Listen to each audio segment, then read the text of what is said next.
The 10th Parliament will amass and grow to a massive 428 members of Parliament, and business backlog from the 9th Parliament will require effectiveness in conduct of debate and business.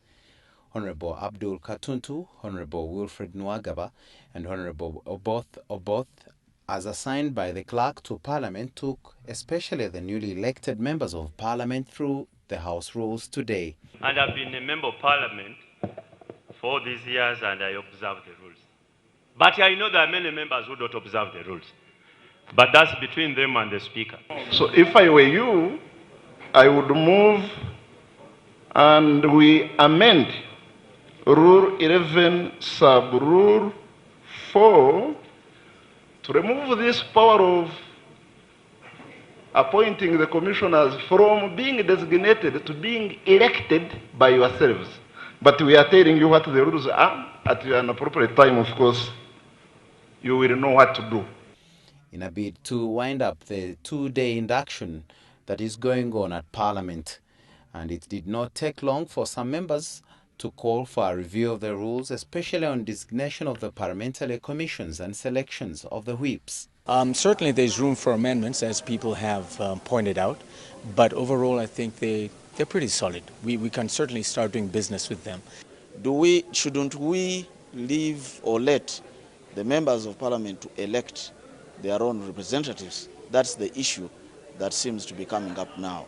So when we came up with our rules of procedure and the caucus accepted to designating, I remember that time Honorable Adolf is the one who quoted the rules of procedure of Parliament, and our hands were tied.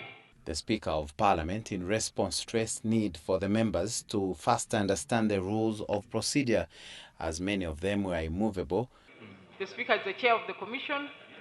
The Prime Minister must be there. Minister of Finance, for obvious reasons. Leader of Opposition.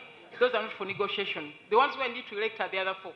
The backbench commissioners. That's where we can discuss. The others are by virtue of office.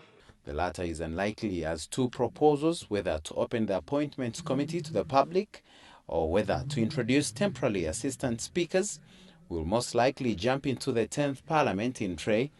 First day session attended by the Speaker, Rebecca Kadaga, agreed that the House rules are important instruments for effective business and may call for a review at any time.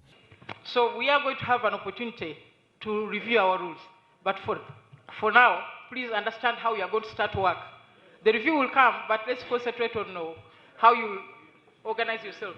In the 9th Parliament, Dokoro woman Member of Parliament Cecilia Ogwal had recommended the opening of the Appointments Committee to the public as a way of addressing the spectre of scandalous appointments. Closed appointments have remained a contentious issue, as they have raised enormous public outcry in the recent past, and that fact the President Yoweri Museveni will be naming a new cabinet makes this particularly worth of addressing, especially for the media coverage. There is also anticipation to introduce temporary assistant speakers of Parliament to help on the workload of the House. The Speaker of Parliament presided over this day one, and hoping that they will be actually articulating much more to the House rules to be able to effectively deliver in the 10th Parliament. Aaron Stabarka, WBS Television.